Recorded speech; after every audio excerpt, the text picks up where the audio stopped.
తెలంగాణ గుండెకాయ సిరుల తల్లి సింగరేణి రాష్ట్రంతో పాటు దేశానికే వెలుగులు పంచుతోంది. స్వరాష్ట్ర ఏర్పాటు తర్వాత తెలంగాణ తొలి ముఖ్యమంత్రి కేసీఆర్ ప్రత్యేక చొరవతో సింగరేణి కొత్త పుంతలు తొక్కుతూ కోల్ ఆఫ్ ఇండియాకి ఆదర్శంగా నిలిచింది. అలాంటి సింగరేణిలో నేడు కార్మికులకు సంక్షేమం కరువైంది. కేసీఆర్ అమలు చేసిన హక్కులు తప్ప కొత్తగా ఒక్కటి కూడా నెరవేరలేదు. సింగరేణికి నాడు అందించిన సంక్షేమం నేడు తాజా పరిస్థితిపై టీ న్యూస్ అందిస్తున్న ప్రత్యేక కథనం. మణిహారం సిల్ల తల్లి సింగరేణి బొగ్గు బాయిల్లో నుండి బొగ్గును వెలికితీసి రాష్ట్రంతో పాటు దేశానికి వెలుగులు పంచుతుంది సింగరేణి సంస్థ.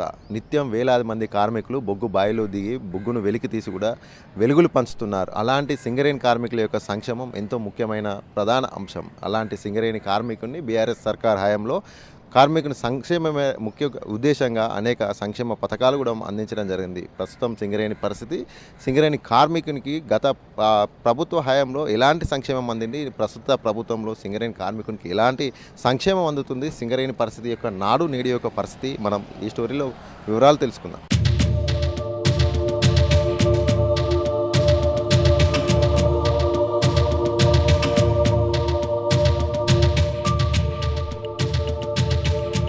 సింగరేణి కార్మికులకు నాటి ముఖ్యమంత్రి కేసీఆర్ అనేకం చేశారు. కానీ నేడు కాంగ్రెస్ పాలనలో మళ్లీ తెలంగాణ ఏర్పాటుకు ముందు రోజులు వస్తాయేమోనన్న ఆలోచనల అభిప్రాయాలు వ్యక్తమవుతున్నాయి. ఎన్నికల సమయంలో 6 గ్యారంటీలు 6 హామీలిచ్చిన ఐఎన్టీయూసీ ప్రాతినిధ్య సంఘంగా గెలిచినప్పటి నుండి చేసిందేమీ లేదనే చెప్పాలి. ఏఐటీయూసీ 42 హామీలిచ్చి గుర్తింపు సంఘంగా ఏర్పడినప్పటి నుండి కార్మికులకు ఒక్క హామీ నెరవేర్చలేదని కార్మికులు అభిప్రాయం వ్యక్తం చేస్తున్నారు. సింగరేణిని ప్రైవేటు పరం చేయాలన్న కేంద్రం కుట్రలకు బీఆర్ఎస్ అనుబంధ కార్మిక సంఘం టీబీజీకేఎస్ అడ్డుకట్ట వేసింది. కానీ ప్రస్తుత కాంగ్రెస్ పాలనలో సింగరేణిని ప్రైవేటు పరం చేసేందుకు కుట్రలు మళ్లీ కొనసాగుతున్నాయి. ప్రైవేటు పరంకు వ్యతిరేకమని చెప్పి వేలంపాటలో సింగరేణి పాల్గొనడాన్ని సమర్థించడమే కుట్రలో భాగంగా భావిస్తున్నారు కార్మికులు. తెలంగాణ వచ్చే నాటికి ఈ సింగరేణి పరిశ్రమను మూసివేసే దశ నుంచి ఒక ఉన్నతమైన ఉజ్వలమైన సంస్థగా కేసీఆర్ గారు ఈ సంస్థను తీర్చిదిద్దడం జరిగింది. దానిలో భాగంగా ఎలక్షన్ టైంలో చెప్పనటువంటి అనేక విషయాలను అనేక అంశాలను కూడా ఆయన కార్మిక వర్గ మనస్సుతోటి కార్మికునిగా ఆలోచించి కార్మికుడు ఏం ఆలోచిస్తాడు, ఏం కావాలి కార్మికునిగా ఆలోచించి ఇచ్చినటువంటి వాళ్ళని సొంత బిడ్డల్లా భావించి అనేక రకాలైనటువంటి హక్కులు అనేక రకాలైనటువంటి మన వరాలు ఇచ్చినటువంటి కేసీఆర్ గారు దిగిపోయిన తర్వాత ఇలా సింగరేణి కార్మికుల పరిస్థితి చాలా దారుణంగా తయారైంది. బీఆర్ఎస్ హయాంలో సింగరేణి సాధించిన లాభాల్లో కార్మికులకు వాటా కూడా భారీగా ఇచ్చింది. 32% లాభాల వాటా కార్మికులకు పంచిపెట్టింది బీఆర్ఎస్. కానీ కాంగ్రెస్ ప్రభుత్వం గత ఏడాది వచ్చిన లాభాల్లో కార్మికులకు సగం మాత్రమే చెల్లించింది. 33% వాటా అని ప్రకటించిన కాంగ్రెస్ ప్రభుత్వం 17% కార్మికులకు చెల్లించి కార్మికులను మోసం చేసింది. 4,200 కోట్ల లాభం వస్తే అందులో 2,000 కోట్లు సంస్థ అభివృద్ధి పేరు చెప్పి పక్కన పెట్టి మిగిలిన వాటిని లాభాల వాటాగా కార్మికులకు పంచింది.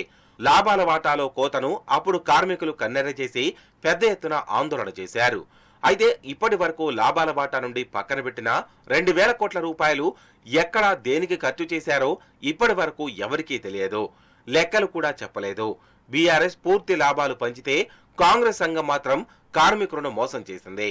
నేను 2013 అంతము డిపెండ్ ఉద్యోగాలు లేక మేము చాలా మా నాన్నలు కానీ ఎవరైనా మామూలు కానీ ఇబ్బంది పడ్డారు. కేసీఆర్ వచ్చిన తర్వాత డిపెండ్ ఉద్యోగాలు త్వరితగతిన మాకు ఇచ్చేసి మేము ఒక సింగరేణి ఉద్యోగిగా మేము ఇక్కడ స్థిరపడ్డామంటే కేసీఆర్ కారణం. టీబీకే సాధించిన హక్కుగా మేము భావిస్తున్నాం.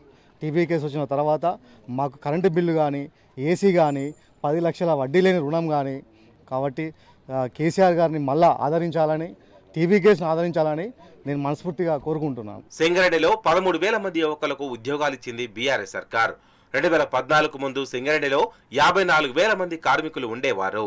ఇప్పుడు 2025లో 40,467 మంది కార్మికులు ఇప్పుడు ఉన్నారు. 1,60,000 నుండి 53,000 వరకు దిగజార్చింది అప్పటి ప్రభుత్వాలే. కానీ స్వరాష్ట్ర ఏర్పాటు తర్వాత కేసీఆర్ వారసత్వ ఉద్యోగాలు అమలు చేయడంతోనే సింగరేణిలో కార్మికులు కొనసాగుతున్నారు. ఒకవేళ వారసత్వ ఉద్యోగాలు ఇవ్వకుంటే ఇప్పుడు కేవలం 10 నుండి 15,000 కార్మికులు ఉండేవారు. కేసీఆర్ సింగరేణి సంస్థను కాపాడడానికి వారసత్వ ఉద్యోగాలు కల్పించి సంస్థను కాపాడారు. కోల్ ఆఫ్ ఇండియాలో కూడా గతంలో 6 లక్షల కార్మికులు ప్రస్తుతం 1,50,000కు పడిపోయింది. కానీ సింగరేణిలో కార్మికుల సంఖ్య 40,000 కొనసాగుతోంది. అంటే దానికి కేసీఆర్ కృషే కారణం. కేసీఆర్ వారసత్వ ఉద్యోగాలు ఇవ్వకుంటే సింగరేణి పూర్తిగా ప్రైవేటు పరమై కార్మికుల సంఖ్య 10,000కు పడిపోయేది. సింగరేణిలో ఈ జాతీయ కార్మిక సంఘాలు అని చెప్పుకు తిరుగుతున్నటువంటి ఏఐటీసీ కానీ, ప్రాతినిధ్య సంఘం అని చెప్పుకు తిరుగుతున్న యూఎన్టీసీ కానీ సింగరేణి కార్మికులకు అడ్డగోలు హామీలు ఇచ్చి ఏ ఒక్కటి నెరవేర్చని పరిస్థితి. ఇప్పటివరకు ఎక్కడ వేసిన గొంగలి అక్కడే, ప్రతిదానికి కమిటీలని కాలయాపన చేస్తూ నెక్స్ట్ వచ్చేసి తర్వాత పెర్క్స్పై రియంబర్స్మెంట్ అన్నారు, దాని మీద ఒక కమిటీ అంటున్నారు. ప్రతి సమస్య చిన్న సమస్య కానీ దానికి కమిటీ అంటున్నారు, కానీ తేలే విధంగా ఏ ఒక్కటి లేదు. కాబట్టి అన్ని పరిణామాల మీద సింగరేణి కార్మిక వర్గం అంతా టీబీజీకేఎస్ వైపు చూస్తుంది.